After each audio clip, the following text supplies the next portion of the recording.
তোমার সবাই কেমন আছে? আমিও পাশাপাশি এই যে ঝিঙে দিয়ে লোটে মাছ রান্না করবো। এই যে এদিকে লোটে মাছ ম্যারিনেট করে রেখেছি হলুদ লবণ দিয়ে।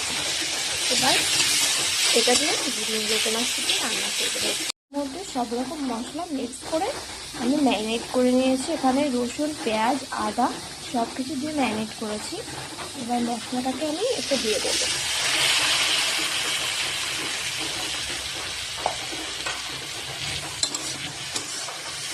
দিয়ে ভালো করে নাড়াবো। তোমরা তো সকলে এই ধনেপাতাটাকে চেনো। আমি এই ধনেপাতাটা মাছের মধ্যে দিয়ে দেবো সবার শেষে। আর আমি মাছগুলো আস্তে আস্তে তাকে দিয়ে দেবো। রান্নাটা না খুব সুন্দর লাগে এইভাবে, আপনারাও করে খেয়ে দেখবেন কত সুন্দর লাগে খেতে।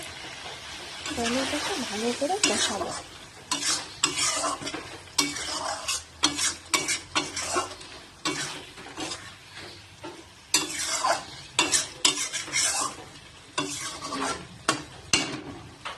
কষানো কমপ্লিট। এবার এটাকে ঢেকে দেবো। আমি কিন্তু এখানে কোনো জল ইউজ করিনি, মাছের যা জল বেরিয়েছে এটা দিয়ে মাছটা সিদ্ধ হয়ে যাবে আর খেতেও দারুণ লাগবে।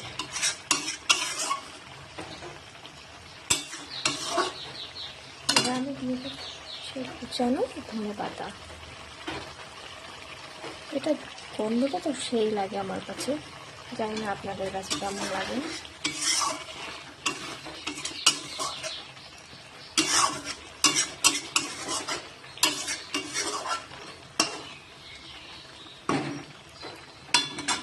আবারও ঢেকে দেবো।